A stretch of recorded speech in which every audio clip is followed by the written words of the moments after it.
ప్రస్తుత నారా చంద్రబాబు నాయుడు గారి ప్రభుత్వంలో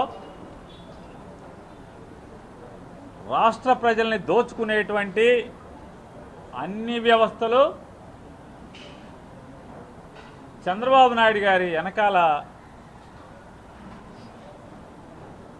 దాక్కుని పనిచేస్తున్నటువంటి పరిస్థితులు.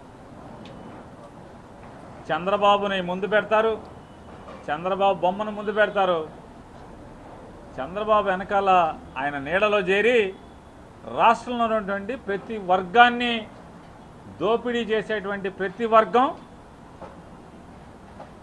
చంద్రబాబు కనుసన్నల్లోనే ఉంటాయి. ఈ రాష్ట్రంలో ఉన్నటువంటి అందరినీ దోచుకునేటువంటి విద్యా వ్యాపారం,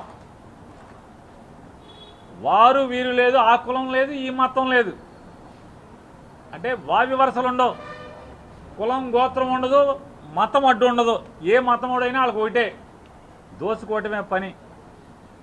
నారాయణ కాలేజీ, చైతన్య కాలేజీ, భాష్యం కాలేజీ, భవిష్య కాలేజీ, విజ్ఞాన్ కాలేజీ, విజ్ఞాన school, Narayana school, Chaitanya school. అది ఏ స్కూల్ అయినా, ఎవడైనా, అది బడైనా కాలేజీ అయినా మొత్తం చంద్రబాబే. ఎలక్షన్లో చంద్రబాబు నాయుడికి పెట్టుబడి ఇస్తారు, లంచం ఇస్తారు. ఎలక్షన్ ఖర్చుల కింద వందల వేల కోట్ల రూపాయలు చంద్రబాబుకి సాయం చేస్తారు, చంద్రబాబుని గెలిపిస్తారు. చంద్రబాబుని అడ్డం పెట్టి లక్షల కోట్లు దోచుకుంటారు. చంద్రబాబు మాట్లాడు, చదువు ప్రభుత్వానికి ఏం బాధ్యత, ప్రైవేట్ది బాధ్యత అని చెప్తాడు. అంటే దోచుకోవడం మాత్రమే వీళ్ళ బాధ్యత. ఇక రెండవ దోపిడీ రంగం ఆక్వా రంగం. ఆక్వా రంగంలో ఆ కులం లేదు, ఈ కులం లేదు, ఆ మతం లేదు, ఈ మతం లేదు, అందరూ సాగులో ఉంటారు. ఇచ్చాపురం నుంచి తడదాకా, ఇచ్చాపురం నుంచి తడదాకా ఉన్నటువంటి తీర ప్రాంతం మొత్తం కూడా ఎన్ని సామాజిక వర్గాలు ఉన్నాయో, ఎన్ని మతాలు ఉన్నారో అందరూ కూడా రొయ్యలు, చేపల మీద ఆధారపడి బతుకుతున్నారు. ఎలక్షన్ల ముందు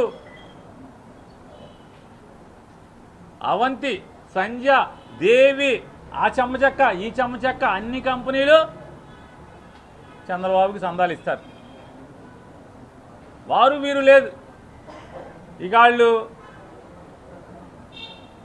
రొయ్యలకి, చేపలకి పనికొచ్చేటువంటి పిల్లలాళ్లే సప్లై చేస్తారు, వాళ్ళే పుట్టిస్తారు. ఈ కంపెనీలే వాళ్ళే రైతులకు ఇస్తారు.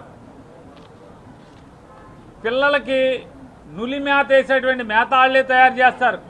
నెల రోజులు దాటిన తర్వాత మేత వాళ్ళే తయారు చేస్తారు.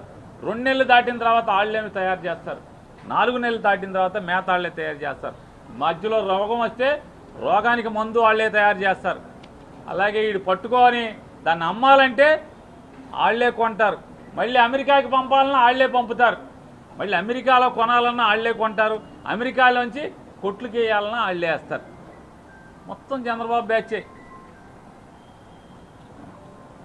అంటే రొయ్య పిల్లలో దోచుకుని, చేప పిల్లలో దోచుకుంటే తృప్తి కలగట్లా, మేతలో తృప్తి కలగట్లా దోచుకున్నది. ఆఖరికి పంటలో కూడా దోచుకునేటువంటి పరిస్థితి. ఎన్నికల్లో వీళ్ళందరూ కూడా చంద్రబాబు నాయుడికి 1000-2000 కోట్లు సందాయిస్తారు. అందరూ కలిసి 1 లక్షల కోట్లు, 2-3 లక్షల కోట్లు రైతుల దగ్గర ఈ 5 ఏళ్లలో దోచేస్తారు. చంద్రబాబు మాట్లాడడం ఎంత సందడిగా ఉంటుందంటే చంద్రబాబు దగ్గర ఈ తంతు. ఆయన చెప్తాడు 4 రూపాయలు పెంచుతున్నారని చెప్తారు. బాగోదే పెంచొద్దా అంటాడు. ఈలో బాలీళ్ళు అలాగే చూద్దామయ్యా. వ్యాపార పరిశ్రమలు, వ్యాపారం అనేది లాభ నష్టాలు మనం చేయలేం కదా. ముడిసరుకు పెరిగినప్పుడు వాళ్ళు పెంచుకుంటూ ఉంటారు. ప్రభుత్వానికి ఏం బాధ్యత ఉంటుంది దీంట్లో? వ్యాపారం పోగొట్టుకోలేరు కదా అని సన్నాయి నొక్కులు చెప్తారు చంద్రబాబు నాయుడు గారు క్యాబినెట్ మీటింగ్లో. వెంటనే మనోడే కదా, ఎలక్షన్ ముందు మనం బాగా ఆయిల్ కొట్టించాం కదా అని చెప్పి వెంటనే వీళ్ళేం చేస్తారు, 8 రూపాయలు పెంచుతున్నాం అంటారు.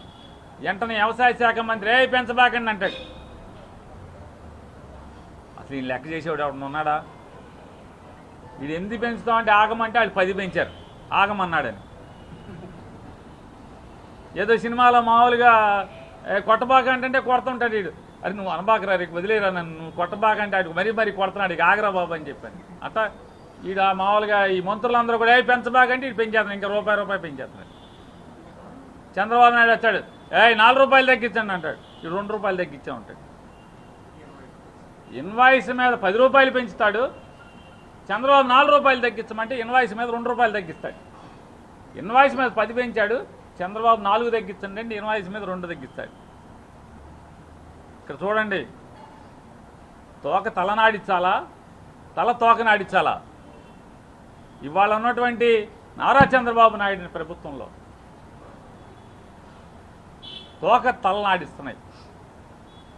అది ఏ వ్యాపారం అన్నా కానీ, రైస్ మిల్లులు చూసుకోండి, కొందరు కొనాల్సిందే, చివరి కింద దాకా కొంటామంటాడు చిన్నాయుడు.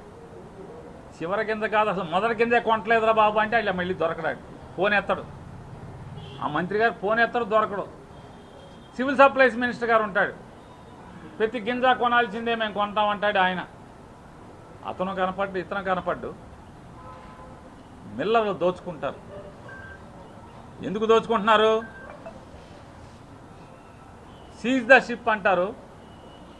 రైస్ మిల్లుకి చెల్లించాల్సినటువంటి బాకీలు చెల్లించాలంటే 10% 10% కమిషన్ అడ్వాన్స్గా తీసుకుంటున్నారు ఈ మంత్రులు, నారా చంద్రబాబు నాయుడు గారు.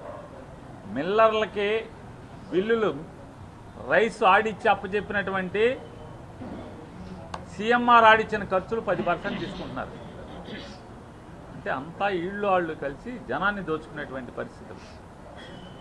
ఈ దోపిడీ ఆగాలంటే, ఈ దోపిడీ పోవాలంటే చంద్రబాబు కుర్చీలోంచి పోతే కానీ రాష్ట్రంలో ఉన్నటువంటి ఏ పంట రైతాంగానికైనా దరిద్రం పోదు.